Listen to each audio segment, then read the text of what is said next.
ladies and gentlemen.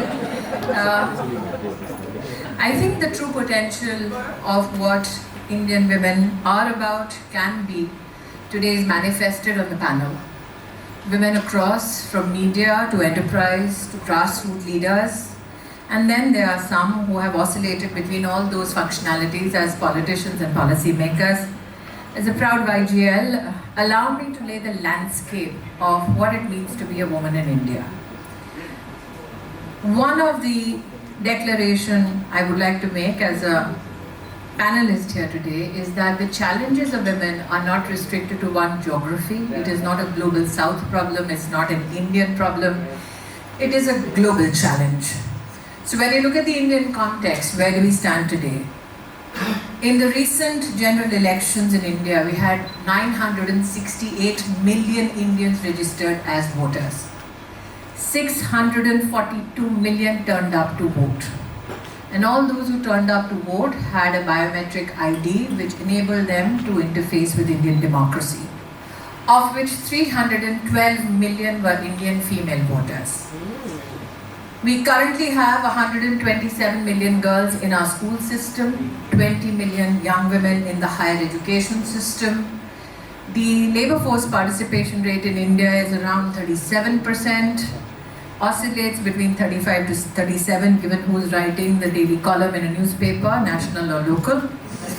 We have 432 million Indian women who are in the working age, 343 million women who are in the unorganized sector.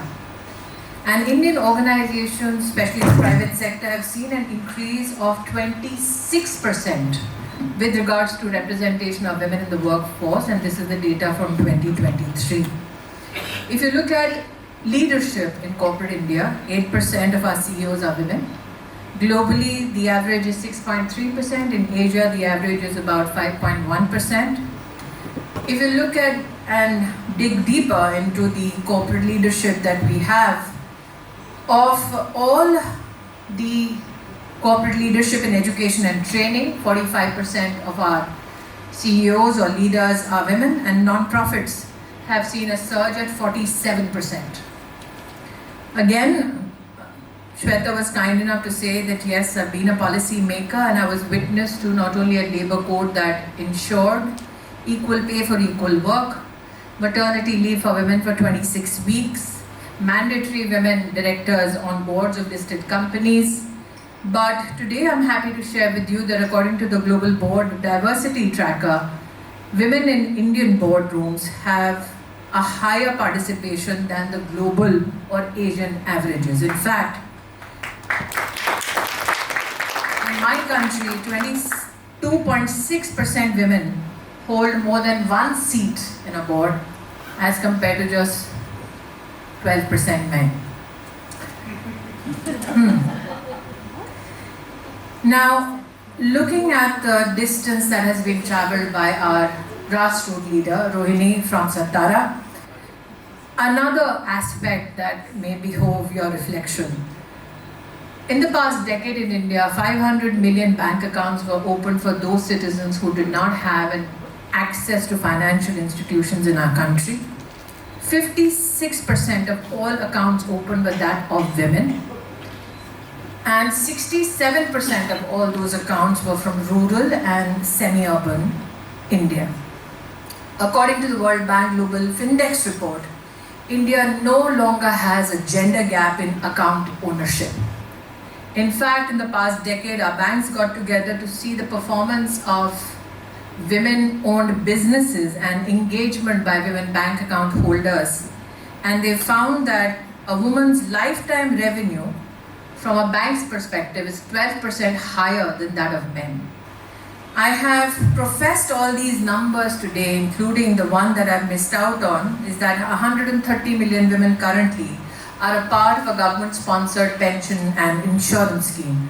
I profess these numbers to you today because we proudly say in India that we have made for the world a case which is evidenced in why women make for great investments, not only as businesses but also as equal citizens who, as Prime Minister Modi says, will ensure the development of our robust economy.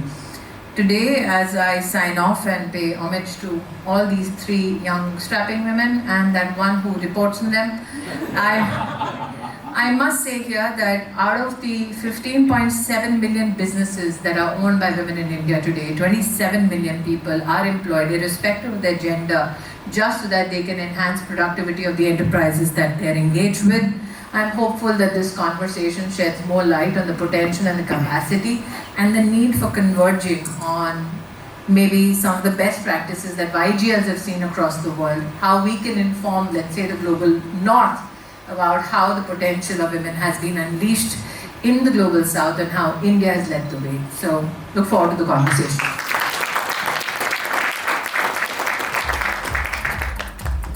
Thank you, Smriti ji, for that. And I think those statistics are extremely impressive, and it just shows how far India has come when it comes to women leadership, women empowerment, and so on. And we have with us Rohini Patil here from Satara, and I'll begin with her story because she will give us an overview of grassroots entrepreneurship and the power of having a dream and resilience and perseverance to see it through.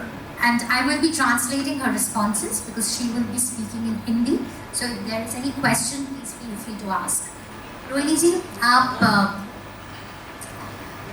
आप B keeping में आपने अपना काम बनाया है. क्या सोच के आपने बी कीपिंग करी? क्यों इस इंडस्ट्री में गई? आप दिखा रही थी कि आपके हाथ में इतनी चोट लगी थी. आपको कितनी बीज ने काटा था? 45 बीज ने काटा था. तो यही काम क्यों सोचा आपने? मैं अपना सवाल इनके लिए ट्रांसलेट भी करूँगी और फिर आप अपना जवाब दीजिए. I have asked her, so she is a beekeeper and she was bitten by 45 bees recently. She physically goes and picks up the beehives and puts them in a bee box. That's what she does. She does not have a team to do that. And so I've asked her, why did she choose this line of work, which is physically also strenuous, and what gave her the whole idea behind getting into beekeeping. She comes from a rural part of the country. It's a small district in the state of Maharashtra. So now we hear her response. Rohini ji, बताइए. नमस्ते. मैंने जब घर में शादी हो गई थी तो मुझे मैं कुछ करना चाहती थी, इसीलिए मैं मेरे घर की खेती है वो करती थी. लेकिन मेरे ससुराल वालों ने मना कर दिया. वो बोले कि आप काम नहीं करोगी, घर में ही खाना बनाओ, 2 टाइम का खाना मिलता है वही खाना, और घर में जो साफ सफाई करते हैं वही करना. So she's saying when she got married, her family, the family that she was married into, was into farming. She was helping out on the farms, but the family stopped her from doing that. They said that you please work in the house and cook and clean for us. But she wanted to do something more. लेकिन मेरे मन से वो बात जाती ही नहीं थी. तो फिर हमारे यहाँ एक लोकल न्यूज़पेपर आता है एग्रोवन, जो खेती के रिलेटेड बहुत कुछ उसमें न्यूज़ आती है.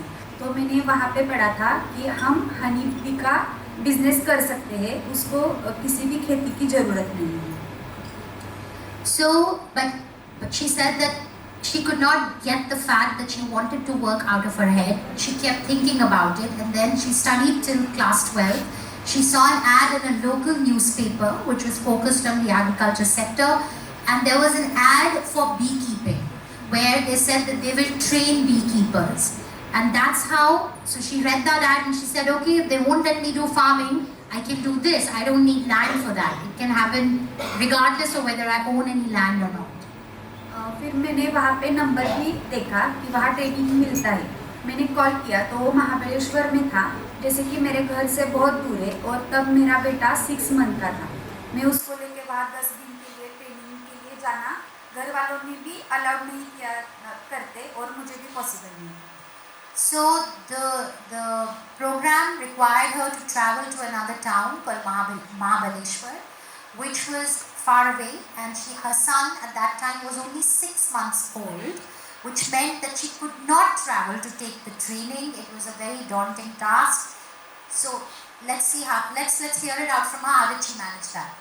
फिर वो जो ऑफिस के लोग हैं खादी ग्राम उद्योग के, वो बोले कि आपके गांव में ट्रेनिंग लेना है तो आपको 35 महिलाओं को इकट्ठा करना पड़ेगा, हम तुम्हारे अकेले के लिए वहाँ के ट्रेनिंग नहीं दे सकते, तो 25 महिलाओं को एक साथ बुलाओ और हम आपके गांव में आके ट्रेनिंग दे देंगे.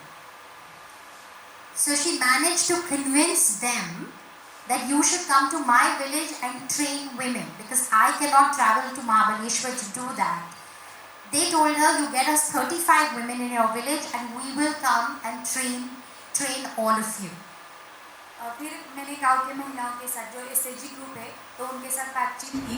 तो महिलाएं मुझे बोली कि तुम्हें हनी बी का सीखना है ना, हमको नहीं, मधुमक्खियाँ किसी ने पाली नहीं, गाय भैंस वो सब तो देखा है, तू कुछ भी करने लगेगी, मधुमक्खियाँ का किसी को काटा तो सब लोग पुलिस कंप्लेंट कर देंगे, हम तेरे ऐसे कुछ नहीं सुनेंगे और हम नहीं करेंगे. तो फिर मैंने उनको बोला कि कापड़ी बैग सिलाने का मैं 2 दिन का तुमको ट्रेनिंग देती हूँ और आप 5 दिन मेरे ट्रेनिंग में बैठ जाओ.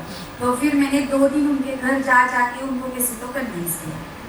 So getting the 35 women from Satara was a challenging task because none of them were interested in learning beekeeping. Who cares about bees, right?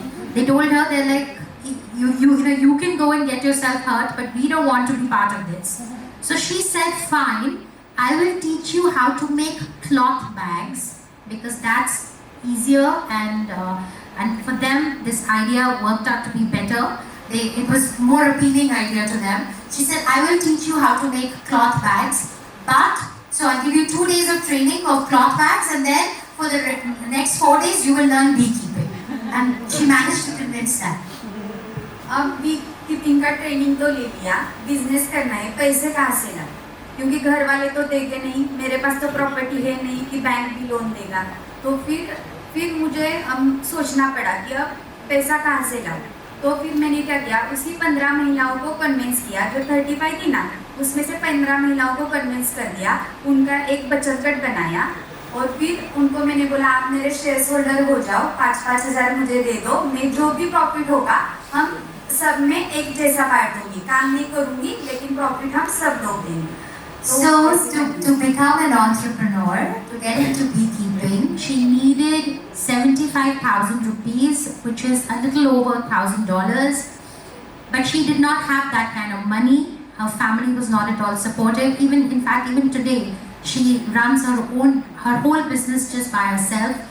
So she decided to make all the women in the village as shareholders. She said, you give me 5,000 rupees and I will make you a shareholder in the profits. So I'll do all the work and you can enjoy the profits. Your first investment is 5,000 rupees. So that's how she collected 75,000 rupees to start her enterprise.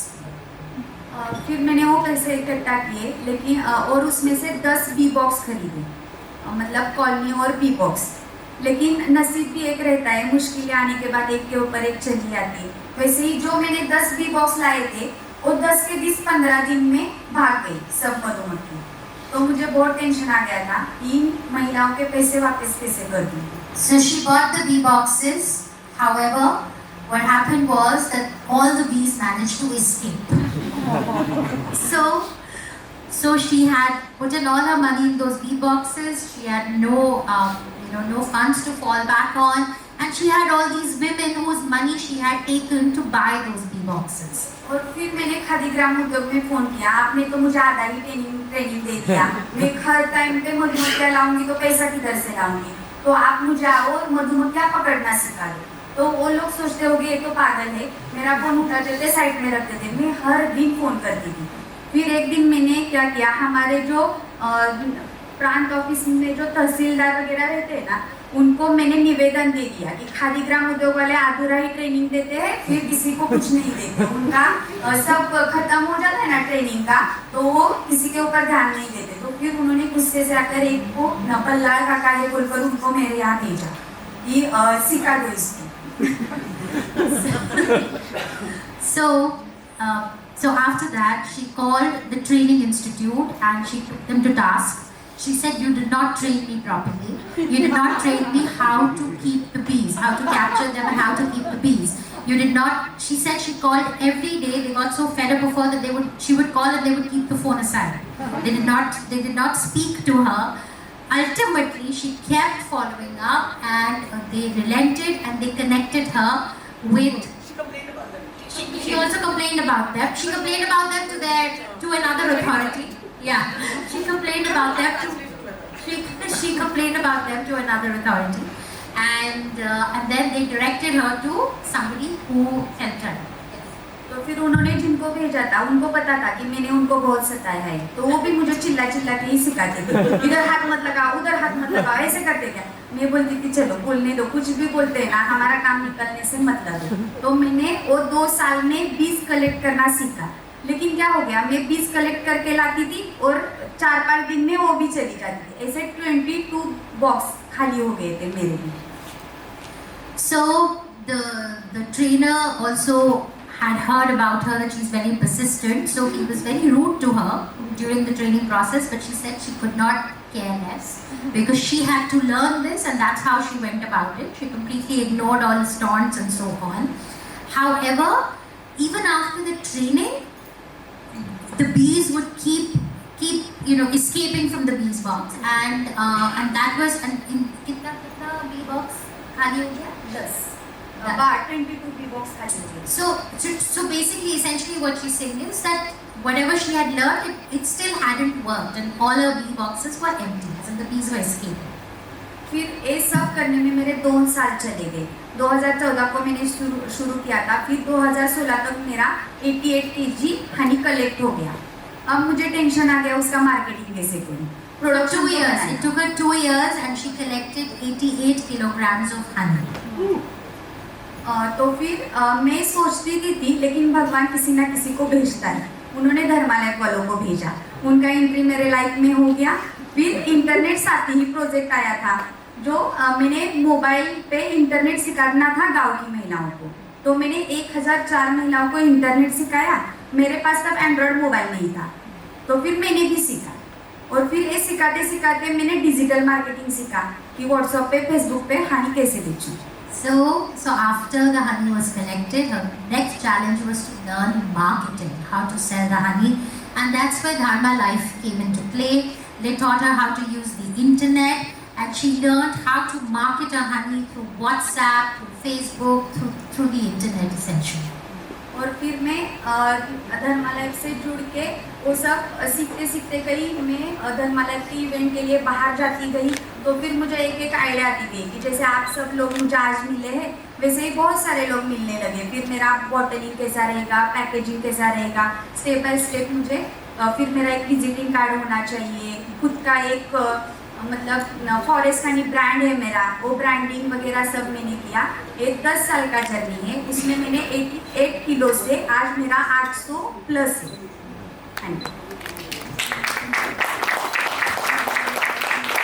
This is the journey. So now the output of her brand is 800 kilograms. Her brand is called Forest Honey. She has taught herself marketing, branding, and आपका कितने लोग हैं आपके साथ जो काम करते हैं? और मैं तो सीजनेबल ही लोग रखती हूँ, लेकिन मधुमक्खियाँ ही सबसे बड़ी वर्कर है मेरी। एक बार और एक पत्रकार थे, उन्होंने पूछा था कितने लेबर काम करते हैं। मधुमक्खियाँ तो हनी कलेक्शन का काम तो वही करती है, मेरे लेबर अच्छे झगड़ा नहीं करते, उनको पेमेंट नहीं देना पड़ता, वो सब ठीक ठाक से काम करते हैं। और हनी प्रोडक्शन होता है और पैकेजिंग वगैरह मैंने एक मेरा खुद का टाइम मैनेजमेंट बनाया है, ताकि मैं अभी इतनी बड़ी तो नहीं हुई कि बहुत सारे लेबर रख सकूं। अभी तो मेरा थोड़ा थोड़ा चल रहा है। She's made her own time management plan, and she says that the bees are her biggest workers, and that's what has kept her flourishing. And that's her story of a young entrepreneur, a grassroots entrepreneur from a village in the interiors of India, and how power of technology, perseverance, resilience has transformed not only her life but lives of many women who are associated. जो आपके share holders हैं वो भी तो आपके profit दे रही हैं। हाँ, मैं उनको प्रॉफिट देती हूँ, लेकिन मैंने अभी एक FBOP खोला है जैसे मेरे आप 1000 शेयर्स होल्ड SPO के, और मैंने धर्मालाइफ के साथ जुड़ के एक मधुगंधा धर्मालाइफ सोसाइटी भी किया है। वो अलग अलग पंचायत में अलग अलग मेरे जो DAD दीदी है वो काम करती है, और उनके साथ जुड़ के मैं उनके गांव में भी काम करती हूँ। So she has made a society of women. There are about 1,000 shareholders who are women who are associated with Forest Honey. Can we please hear it for?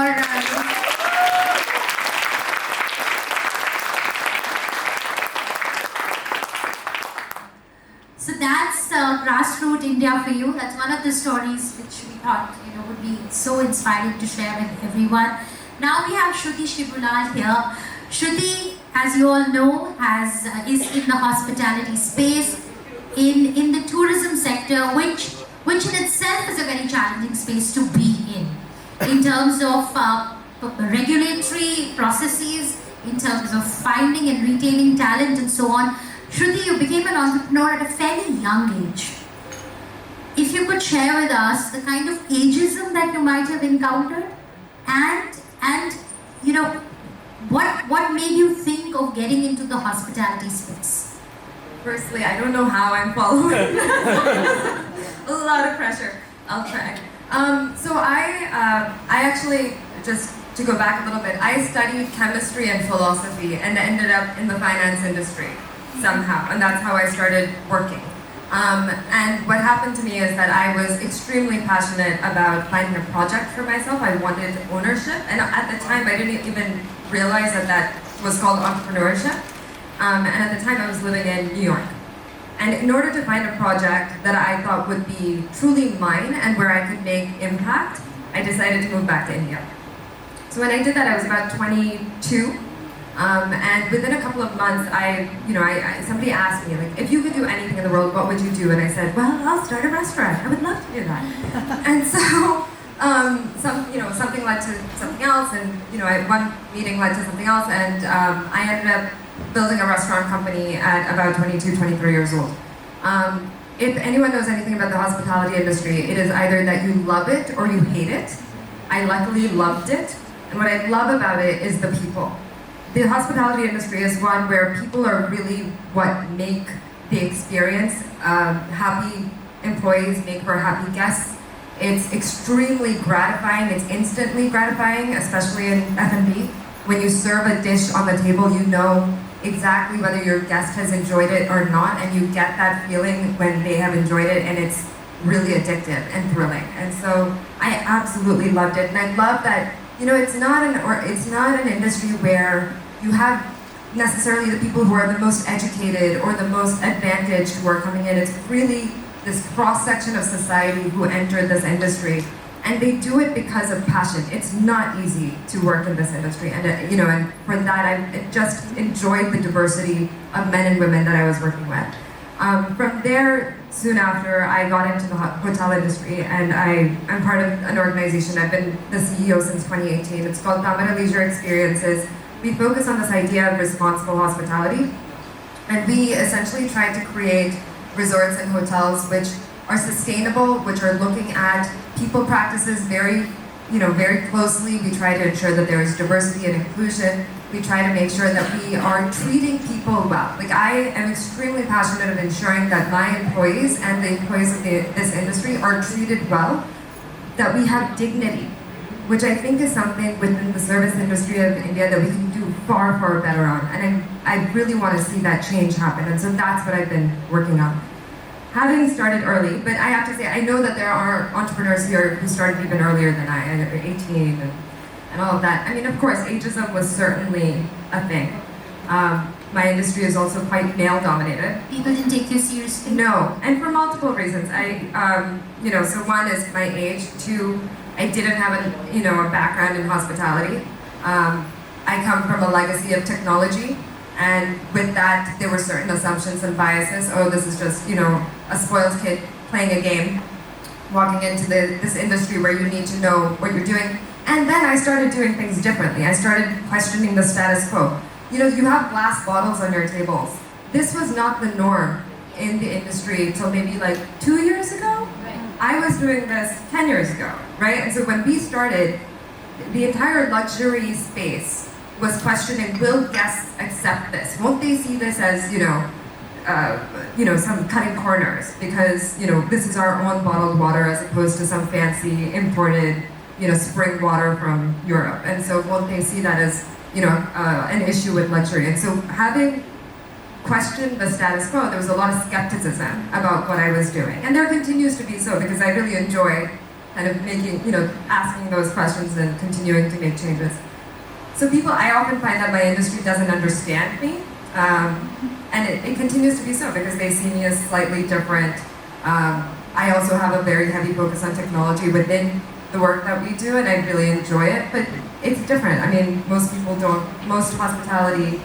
hoteliers don't do that, right? They don't come with that knowledge as well. So it's been a fun journey. I enjoy the challenge tremendously, but more than anything, I've enjoyed working with the people that I do, and that also led me to starting a skilling academy about 5 years ago. And this was really, having started in the restaurant space, one of the things that I noticed is you have this tremendous requirement for people in the restaurant and hotel industry, and then you also have this major problem of underemployment of youth in India. And I could not understand why these two things were not bridging each other. I just couldn't understand it because the barrier of entry into, the hospitality industry is not very high. You just need a little bit of skills. You need a bit of English language skills as well. And that's really it. That doesn't take, years of education and good grades and all of that. So I started Satya about 5 years ago, and our intention is to skill young people from disadvantaged backgrounds, but more importantly, it is to advocate for them to ensure that they are retained within the industry and that they can build careers. So they're in our program, essentially within our community for 5 years. The way that we advocate for them is that we work directly with the hotel industry, of course, to place them, but more importantly, we ensure that they're paid properly, that they get the leaves, the time off that they deserve, that they're given the benefits that they deserve and are owed, and that they are treated well with dignity, as I had said. And it's been really successful. So typically, if you see some of the skilling academies that exist, some of the best rates of retention over a 5-year, 10-year timeline is about 10%, whereas we have 90%. We're yet to scale to a very large extent. I would love to see that happen, but the advocacy, I think, is really what makes a difference in ensuring that growing middle class truly happens, that vision that Mr. Amitabh Kant was talking about this morning. I think the advocacy really, really matters, and I think the hospitality industry is a brilliant place for our disadvantaged youth to come in and make a difference. Thank you, Shruti. Thank you for that.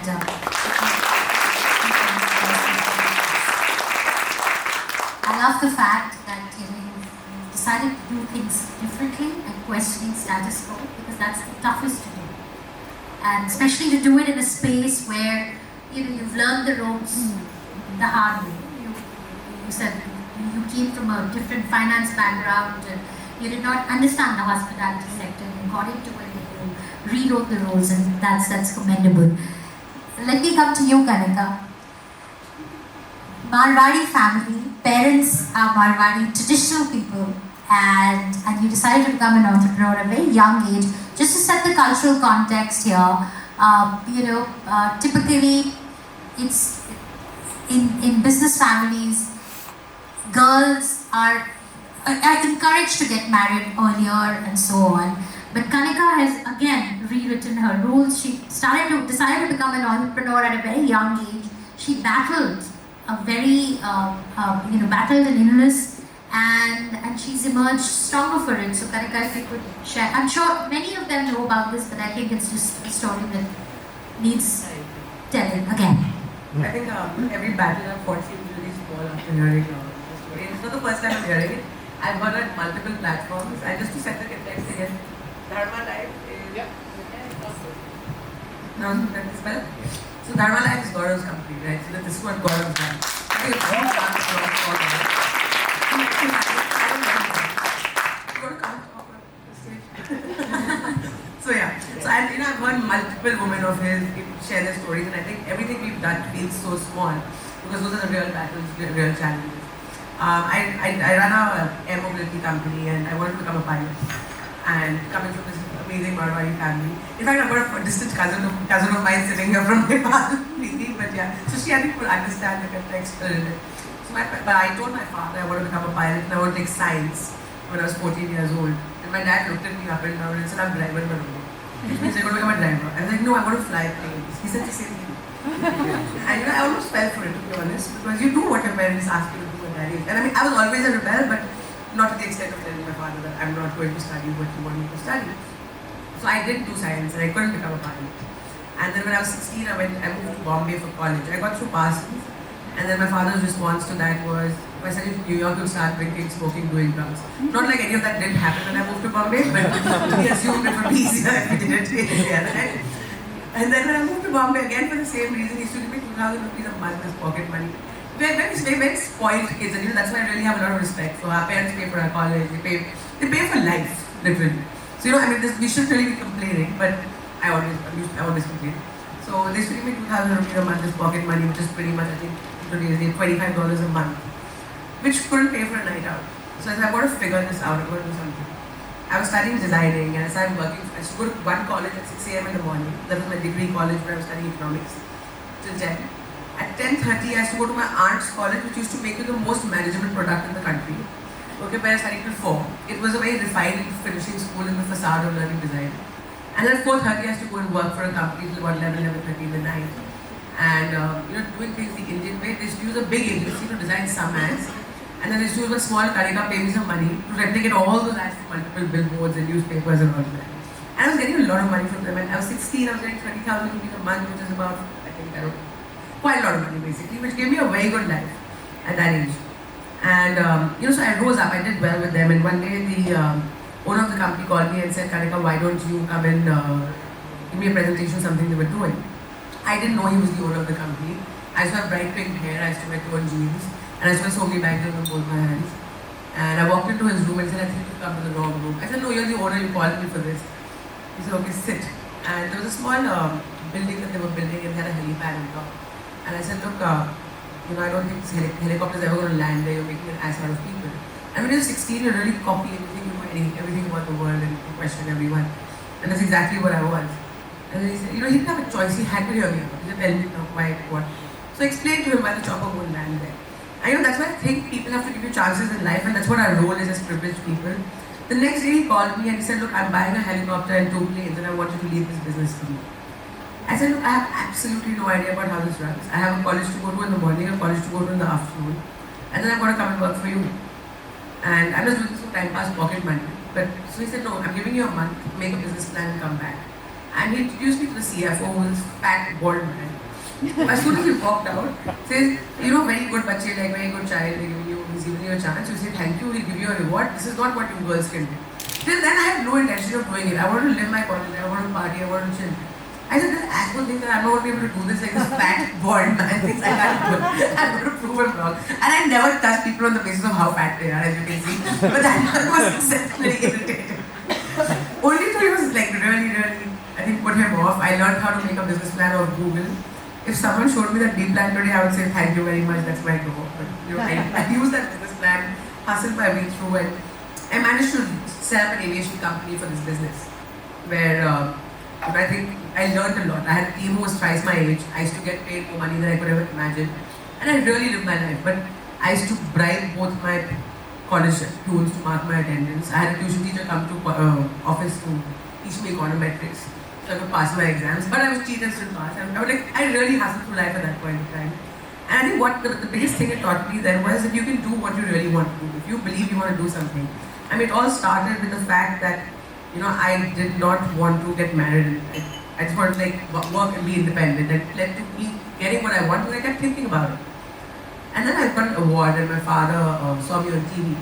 And he calls me and he says, Kanika, you got an award for working. Where are you working? I was like, no, talk about someone else. I'm not working. I don't know what you're talking about. He said, I'm pretty sure it was you. What's your name? I said, no, I'm imagining things.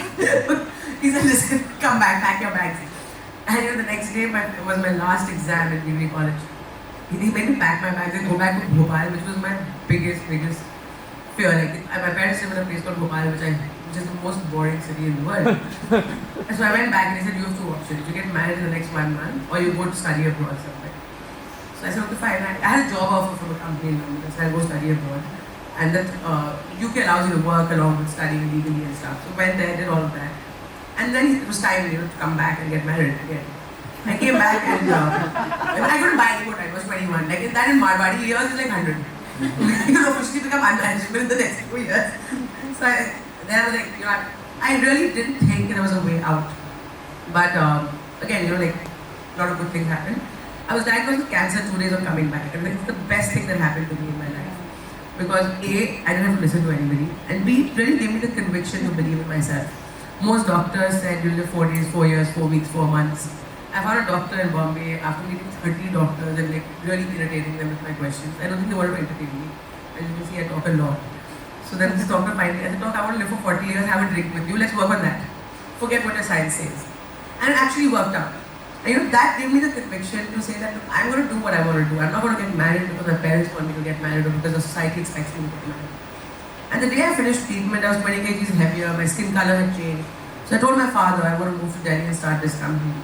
My father, with all due respect, is a great Marwari man. With the way he sees the world, he said, Kanika, with the way you look, no one's going to be friends with you, no one's going to talk to you. And that got me more wild. I said, now I've got to prove it out again.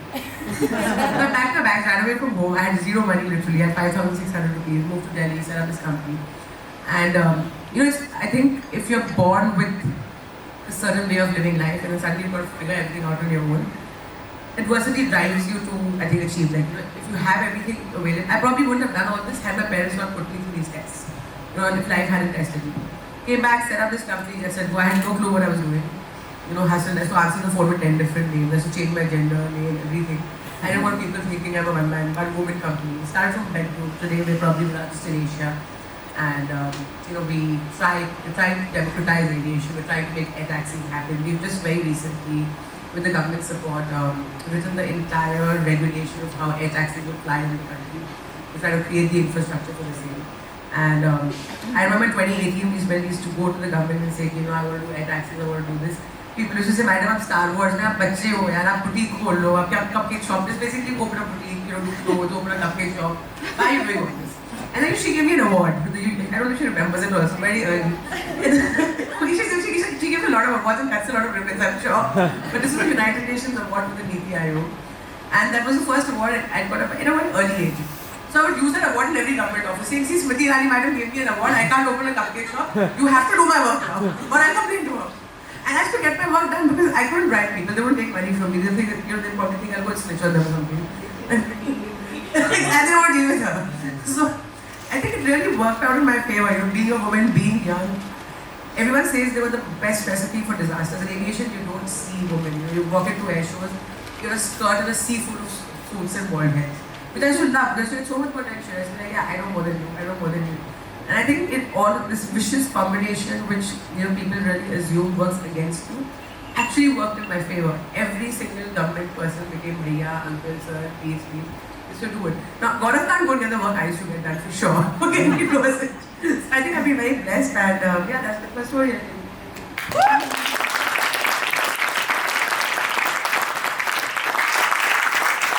Kanika's used to the applause, huh? Kanika's used to the applause. She because anyway, let's yes. Now let's get to Smriti. As someone who's observed her life very closely, and as someone who I'm greatly inspired by her life story. All that she's managed to do and how she's managed to do it, it's really a wonder. She's lived many lifetimes in this one short life. Like, she's very young. She's actually a young global leader. Smriti, if I could request you to share some bits from your early years. So she's been an entrepreneur, she's been an actor, she has been a minister, a politician, a policymaker. She's played many roles, and these days she's actively working towards women empowerment. She's put all her heart and soul into it, and I can see it. So, Smriti, if you could tell us a little bit about your early years, because that's where we've all started this conversation, right? So if we could, And you've grown up in Delhi, so I think my life is a bit in part a reflection of what all the women on this panel have gone through. And I may sound like an older version of Kanika, minus the partying, the using, the drugs. my apologies to all the men who are actually bald and in the audience who kept hearing Kanika talk about bald men. And now you know why she had a hard time getting somebody in government to support her. My life, I'm 48 years old, mother to 2 kids that I bore, 1 kid that I didn't, and was betrothed when I was 17 in the hotel that you sit in. This is where my mother worked as a housekeeper, cleaning the carpets, helping, making sure that all the seats that you sit on are pristine, clean. When you go up the stairs and you turn to your right, there's a little restaurant called Machan. Every night when my mother left, she would come home with some leftovers from that very restaurant where the chef would be kind enough to give her a sandwich with a bunny rabbit on top because he knew that she used to pack a lunch for 3 girls.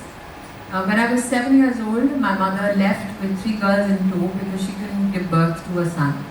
And that happened to be her greatest challenge in life. And as she was leaving the house, I refused and I stood there and I kept staring at the house and she said, why the hell won't you just leave because we need to go and get you someplace safe. And I said, you know what, one day I will buy this house. My entire life journey has been defined by both my parents. I think irrespective of the bank balance, most Indian fathers want to make sure that the daughters marry early, so that the challenges that they might meet in life are not challenges that impress upon the families that they were born to. I remember 7 years old also sitting on a place on the streets with my father who tried to sell some books and look at 2 places. We would shift morning and evening given the people who would be interested in buying those books. And one was opposite the Army Club in Dharmalife, where I would see men and women all decked up, some in uniform, with the lovely cars gleaming with the Indian flag, and I would stare at it, and my father said, why would you stare? And I said, because one day these men in uniform will salute me. And then I would sit in a place called Shantiniketan, which is not more than 10 minutes from here, and I would ask him, I said, who lives here? He said, some of the most rich people in Delhi, and I said, maybe one day I'll buy a house here. So I think that my life's journey has been denoted by those 3-4 utterances to my parents. I was 22 when I started working with the WHO in India and introduced something so that we can help protect the lives of children under the age of 5 especially, who were having disproportionate amount of deaths because of diarrhea. 500,000 deaths in our country. This is over 25 years ago. I introduced something called the ORS with zinc in India as the ambassador then for their program. At 25, I realized that I can do all the social activism I want in the world, but till I become an elected official or a bureaucrat, there's not much of a systemic change that I can bring about. At 27, I fought my first election from the national capital and I lost. And then too was written off as somebody who is from a media background. When I entered the media background, I looked at it as a great paycheck because I worked in the first McDonald's that ever opened in India. My monthly paycheck was around 1,800 rupees and my job was swapping floors. As Kanika said, that in the aviation business, women are not looked upon very kindly, but 30 years ago when I went to get myself a job in aviation as cabin crew, they told me I did not have the persona. Glad I was not given that job. Then I went on to not only becoming a Miss India finalist, given my weight now, one would not imagine me as a beauty queen aspirant, but I was a finalist, what the heck. In the year 2000, I did a tele program which became the highest ever revenue grosser till date. The numbers are unchallenged, 8 years in a row, consistently, across 56 countries, making pots of money for not only the media mogul called Fox, but also establishing one of the greatest banners in Indian television. As Shweta said, I also had a life as a policymaker. Became a YGL in 2015, but in 2014 became a minister in India. I have written what is known as the National Education Policy of India. I created as Minister Textiles the PPE industry in India. We, when the pandemic hit, did not have a single company in India which manufactured medical devices or protection gear for our frontline health workers. We went from 0 companies in March when the pandemic hit to becoming the second largest exporters in the world. 1,100 companies in 4 months without a single rupee going from the government as subsidy. It was mostly a collaboration between industry and policy makers, and I think it was one of the finest moments in Indian enterprise. I've been the Minister for Information Broadcasting, 3-time MP. Amethi. Yeah. I defeated a man called Rahul Gandhi as well. And I never came back to fight. But more than that, what am I proud about? I've brought up kids who are responsible citizens. I have brought up children who believe genuinely in ensuring that every human being deserves respect, and I think that is one of my greatest achievements. To have kids who are, I think, decent human beings. That is, I think, one of my greatest achievements in life. I currently am the founder for the Alliance for Gender. It's an amalgam of around 12,000 companies across the world. We have housed the Gender Secretariat with the Confederation of Indian Industries, which again is a manifestation of 435,000 companies in India. I'm also the strategic advisor to the Confederation of All India Small Traders, which is an amalgam of 48,000 trade associations in India, 18 million members, so... It's still an and? I think so, yes, I believe also a published author. I may be leaving something out, but then I think my life's greatest reward is to meet people, especially like Rohini with the Kanika, and of course somebody that I've seen traverse through many spaces in her media life. But I think the greatest reward I have today is that an old senior colleague's son invited me to this dais, and I see people, these 4 exceptional women, go from strength to strength, fighting their own battles, achieving what they can, irrespective of the amount of pushback, but still finding joy. That being their reward, I think for me, that's a life for me well lived. And yeah, I did buy the house.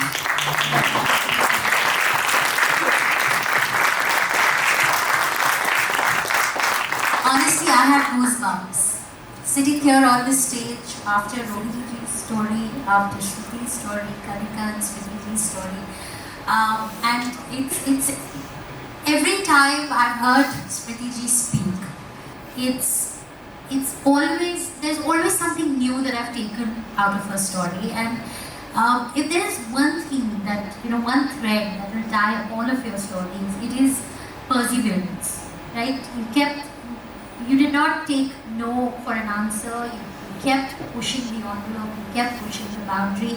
So let me ask you, Smriti, times when you felt daunted, times when you felt, when for instance you were fighting the Rahul Gandhi election, right? Elections are expensive. They are physically strenuous. It was taking on a giant who had occupied Amethi for a family that had occupied Amethi for decades. You stormed into a bastion. Did you ever, at that time, feel daunted? Did you ever question yourself that, will I be able to do it? How did you power through? What was the mental makeup? I think that one of the most daunting tasks you would have as an individual is when you're confronted with poverty and when you're at rock bottom. There's no other way but up. So the very fact that you get an election to fight with one of the most prestigious political families and organization, the fact that in Indian political history, the national president of the Congress party has never been defeated except at one time when I defeated him. I think it was not a daunting task for me. In fact, it was a great privilege. And I was not sent to battle because I was a woman. I was sent to battle because I was the best damn candidate the BJP could find. that for somebody who has served with Prime Minister Modi now, not only 10 years in the central government, but if you look at my first allocation as a member of parliament, the signatory to me becoming a member of parliament was Narendra Modi as chief minister. So I worked with the chief minister and the prime minister. Modi is my second prime minister. I started working when Atal Bihari Vajpayee was prime minister. So to see two men and some very, very ambitious, talented women at various helms of policy making, politics, industry, is why all these stories resonate. If there is one aspect that all these three ladies in their stories bring forth, is that incessant insistence that I will succeed. And I think when I look back and see my own family, what are the two things that are most irritating for them? The emphatic no that comes out of my mouth when I think something is not going to work for me, I conclude that no very quickly, and I say a no, and most people are not used to that emphasis. And the other is when you genuinely know what you're doing, you say, I know. And that really, really turns off a lot of people because they presume that, not because you're a woman, but because you come from difficult circumstances, that you may seek help, you may seek advice. I have never been that kind of a person. So I think Kanika has spoken best about how Smriti Irani is leveraged. The fact that you become a weapon for other women to succeed, I think that's your greatest compliment. The fact that she could go all across government and genuinely scare a bureaucrat to say, if you don't do right by me, I will tell Smriti Irani, and that bureaucrat snaps into attention. I don't think anybody in politics at the age that I am at, I'm the youngest, in fact, though my experiences are plenty. The fact that I could become a weapon for somebody like Kanika, I think that for me is a reward, and the journey to that position cannot be daunting.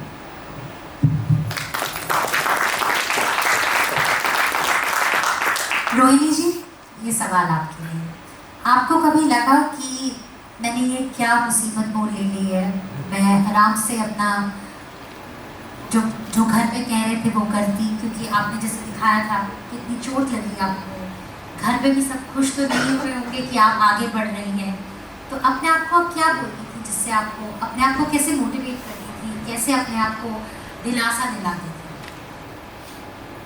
मुझे तो पहले मैंने एक कुछ अलग मतलब अच्छा नहीं किया, ये लगता ही नहीं था, मुझे अलग ही कुछ करने का था। और मुझे बहुत अच्छा लगता है कि मैंने मेरे पर्यावरण में, घर में, समाज में बदलाव लाया है। घर में अब सब लोग क्या कहते हैं? घर में हमने गालियाँ दी थी, वो भी अच्छी लगती है। So I asked her the times when she went, when she felt pulled down, when everybody was against her, what did she tell herself to comfort herself? To which she has said that even now she gets abuses at home, but she doesn't care. पहले ऐसा था कि कोई मेरा सुनता नहीं था घर में, मैं कितनी भी अच्छी बात बोलूँ, कितनी भी प्यार से बोलूँ, अभी मैं गुस्सा होकर भी बोलती हूँ ना, तभी सबको अच्छा लगता है। और मेरे पापा और मेरा बेटा, उनमें तो इतना बदलाव आया है कि मैं काम पे रहती हूँ, बिजी रहती हूँ, तो मेरे पापा, मेरा बेटे बर्तन भी साफ करते हैं, मुझे चाय भी देते हैं, तो मुझे बहुत खुशी होती है कि मेरे घर वालों को मैंने कभी बोला नहीं कि आप मुझे हेल्प करो, वो अभी मुझे हेल्प करने लगे। So she's saying now that she has also got respect in her own house from her husband, her son, and now even if she's rude to them, they take it from her. और समाज में एक बदलाव आया है मैंने, जैसे धर्मालाइफ के सहयोग के साथ मैंने मेरे गांव में अभी सामर्थ्य लर्निंग सेंटर खोला है, जहाँ छोटे बच्चे सीखने के लिए आते हैं और उनकी जो माँ है वो उनको हम अलग अलग ट्रेनिंग देते हैं। छोटे बच्चे होने के कारण माँ कुछ कर नहीं सकती है, तो इस समस्या का हल हमने निकाला है कि वहाँ बच्चे सीखने के लिए आएंगे, वो माँ को हम ट्रेनिंग देंगे, जैसे कि अकाउंटिंग का है, टेलरिंग का है, आरी वर्क का है, ब्यूटी पार्लर का है, जो उनका रिक्वायरमेंट रहता है वो क्लास हम उनको देते हैं और खुद के पैरों पे खड़ा करते हैं। She's also started a learning center with the help of Dharmalife, where she's training young mothers who are unable to get themselves trained or look for work, and she's providing training in stitching, in beauty work, whatever they want to get trained in, they are providing the training while there's a center for children also, and children are taken care of right there at the center. और एक है कि हम किसी को motivational कर देंगे, speech देंगे तो कोई मोटिवेशनल नहीं होता, खुद का भी ग्रोथ दिखाना पड़ता है. तो मेरा ग्रोथ ये है, मैंने एक्टिवा चलाती थी, अब नेक्सॉन ईवी चलाती हूँ. मेरा खुद का घर है, ऑफिस है और Nexon EV. She's saying people don't get motivated by speeches, they get motivated by success. She used to drive a scooty, now she drives an EV. And she has her own house.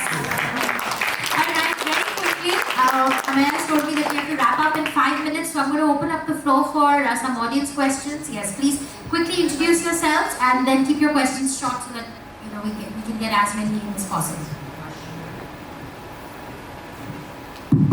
Thanks. My name is Mayank. Thank you. Those were very inspiring stories. I just have a question for you, Smriti. We were thinking about the ends as you were talking about your accomplishments, and I was thinking we haven't had a woman prime minister in India in a long time. So maybe that's you in a few years. But the question is really about gender parity in Indian politics. I wonder if you have a view there, and if you have thoughts on why we don't have more women leaders, across different ministries. I think one of the greatest gaps that we have in the Global Gender Gap Report is the non-computation of women leaders who are politically elected to office in India. And I'll tell you why. In the Global Gender Gap Index report, they only compute the number of female cabinet ministers. They do not compute the number of women who are in the Council of Ministers. They do not compute women who are elected to legislative assemblies. They do not compute women who are a part of the state government Council of Ministers, and there are 1.5 million women who are elected to political office in India, and democracy and the grassroots from the panchayat, one versus the Zilla Parishad, who do not get computed. We are the only country in the world where we have close to 1.5 million women elected to office, which means on those seats at least 2 women have fought elections, which means 3 million women went to get the votes, 1.5 million ended up getting elected. We currently have 1.9 million women. No, sorry, 1.9 crores. That means around 19 million women who are in constitutional positions in our country as administrators and bureaucrats. Does not get computed. So in fact, you're sitting in a country which has the most, I think, powerful subsets of women in office, either elected or officiating in constitutional positions. Alright, over there and then we'll come to you.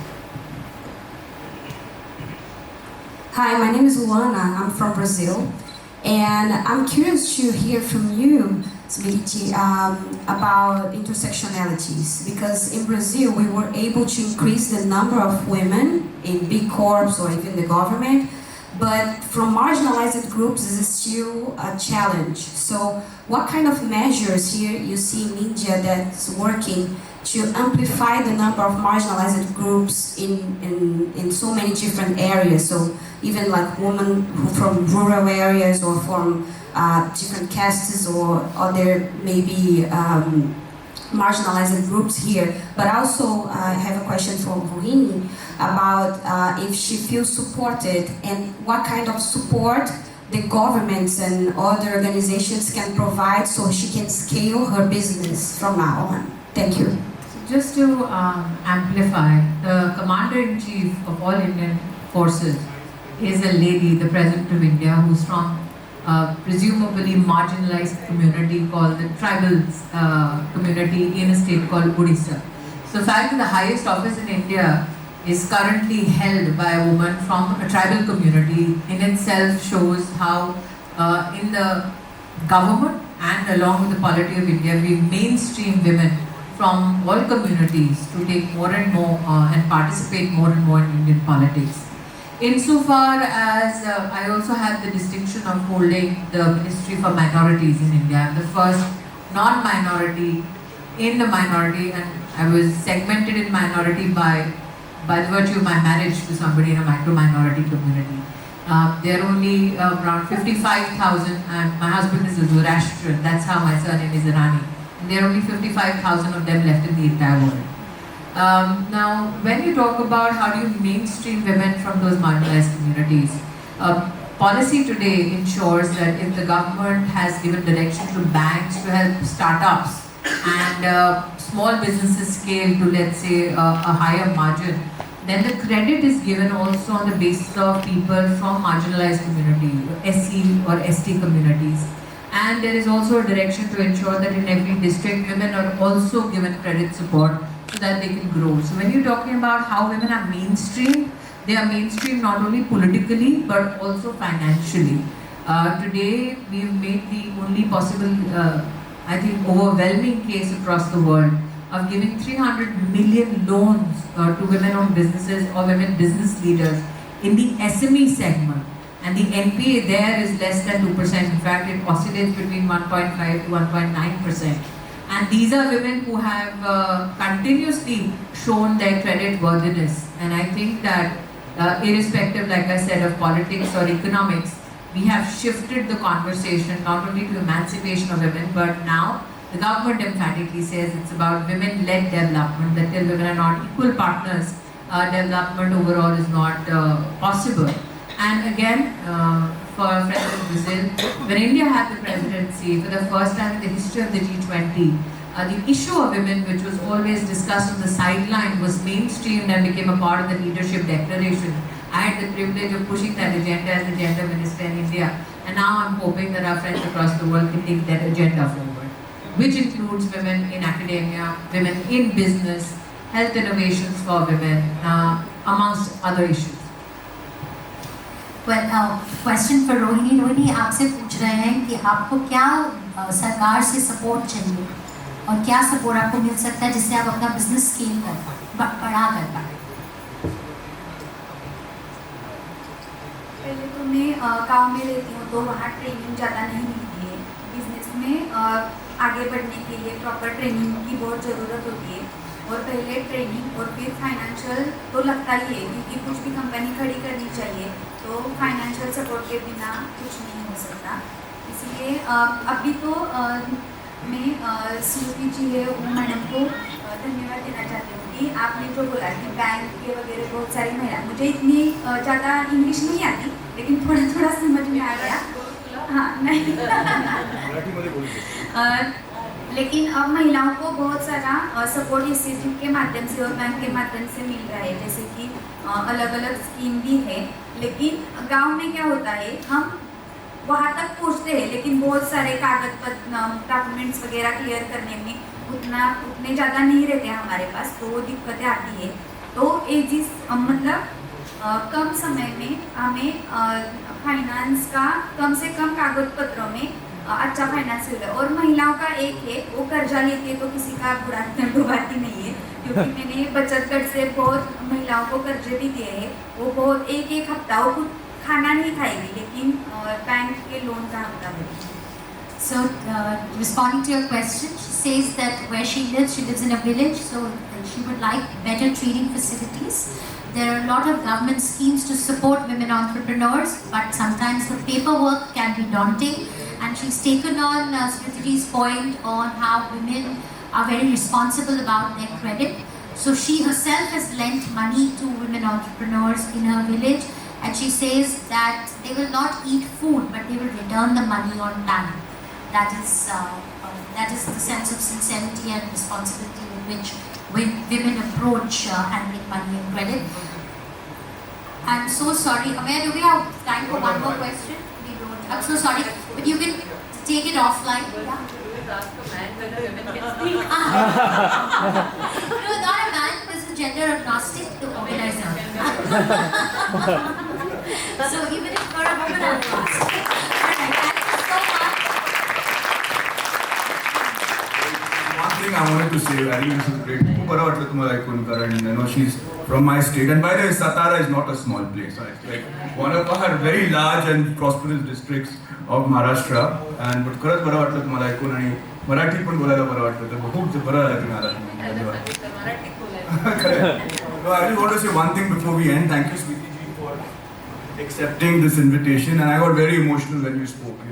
Our former Prime Minister Atal Bihari Vajpayee, when he was in opposition, he said one great thing, that there was a war in 1971 that we had with Pakistan, and Indira Gandhi at the time, she had said, "Ye Durga hai Durga," and that's how I felt today. Durga, just to give you context, Durga Ma is one of our goddesses, who's a very fierce goddess, and when I heard, even now I'm getting, really, I think she's an amazing woman. All of them are amazing women, and it's really, really emotional to listen to them. Thank you, Gaurav, for organizing.